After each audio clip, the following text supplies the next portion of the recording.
কোন সূরা পাঠ করলে মনের ইচ্ছা পূরণ হয়? সূরা ইয়াসিন, কোন সূরা পাঠ করলে মুখের উজ্জ্বলতা বৃদ্ধি পায়? সূরা আর রহমান, কোন সূরা কবরের আযাব থেকে মুক্তি পাওয়ার জন্য সহায়তা করবে? সূরা বাকারা ও সূরা আল ইমরান, কোন সূরা কিয়ামতের দিন মুমিনদের পক্ষে সুপারিশ করবে? সূরা আল মুলক। উত্তম স্বামীর পরিচয় কি? যে তার স্ত্রীর সাথে উত্তম আচরণ করে, উত্তম স্ত্রীর পরিচয় কি? যে আল্লাহ ভীরু ও স্বামীর অধিকার রক্ষা করে। স্ত্রীর প্রতি স্বামীর প্রধান দায়িত্ব কি? ভরণ পোষণ, নিরাপত্তা ও উত্তম আচরণ করা। স্বামীর প্রতি স্ত্রীর প্রধান দায়িত্ব কি?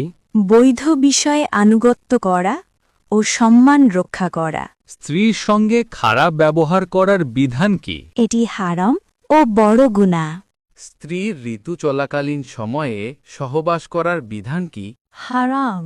স্বামী সহবাসের ইচ্ছা পোষণ করলে স্ত্রী কোনো কারণ ছাড়াই নিষেধ করলে কি হয়? গুনাহ হবে। স্ত্রীর ঋতু চলাকালীন সময়ে সহবাস করলে কি করা ফরজ?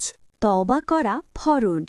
সহবাসের পর গোসল না করে ঘুমানো যাবে কি? হ্যাঁ, তবে লজ্জাস্থান ধুয়ে অজু করে ঘুমানো সুন্নত। স্মৃতিশক্তি বৃদ্ধি করার জন্য কোন দোয়া বেশি বেশি পড়তে হয়?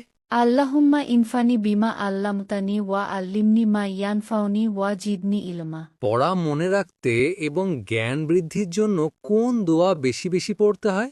রাব্বি জিদনি ইলমা। সংসারের অভাব দূর করতে কোন দোয়া বেশি বেশি পড়তে হয়? আল্লাহুম্মা ইন্নি আউজুবিকা মিনাল ফাকরি ওয়াল কিল্লাতি ওয়া জিল্লাতি ওয়া আউজুবিকা মিন আন আজলিমা আও উজলিমা গু।